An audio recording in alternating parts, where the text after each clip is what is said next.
Okay, so if there's one thing that I wish I had known earlier on when I was starting my homemaking journey, it was how to make an all-purpose cleaner really affordably in a bulk batch that lasts for a long time and does phenomenally when it comes to grease, sticky fingers, shower scum, everything.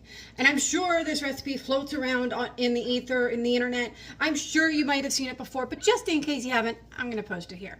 So first thing you're going to need is a jug. Now this still has some cleaner in it. In all honesty, the cleaner's a little bit older. I'm going to dump it out. But this is just a regular vinegar jug, empty jug.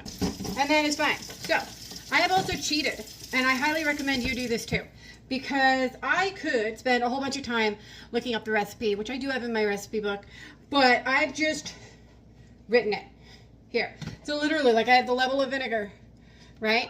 And the level and the level. And for the record, everybody, get ready to screenshot. Ready? Are you ready? Are you ready?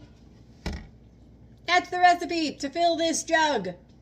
Screenshot it quickly. Okay, I'm running out of time. I hope you got that. But what I also did was just mark out as I filled what line I go to, because I am so lazy. So I'm going to pause you for a second. I'll be right back with all the ingredients. Hold on. Hi, I'm back. That wasn't very long, was it? Funnel. In container. Yes, it's going to get annoying. Yes, it's going to get tedious. And again, I might pause you while I'm filling these in because I may run out of time.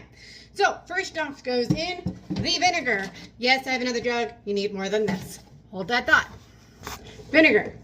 Up to the level. Okay? I'm not looking for perfect. I'm looking for an estimate. Next, what we put in is the water. I got a faucet right here. I'm doing this in the sink. Makes it a lot easier. Fill water till fill line, or however many cups it says. 1 sec. Okay, water up to the fill line. That is how much water is needed. Equal parts water and vinegar. Next you're going to add in, hold the phone, hold on, literally a whole thing of lemon juice. You can use fresh lemons. I've never done that, but you're going to need this whole thing to fill this jug. I also highly recommend taking off this little top. Much easier to pour. Lastly, you're going to add Dawn Shisho. I have this much left. I am definitely going to be using some of this. Again, up to the fill line or until the measurement says. Use your discretion. Hold on. And that is how you make your cleaner. Give it a good tighten and shake it up. Leave it on your space for like a few seconds. Not a few seconds, like 5 minutes. And this will be wonderful. Make sure to add it to a spray bottle. Don't dump the whole thing onto your surface. That would be a mess. Bye.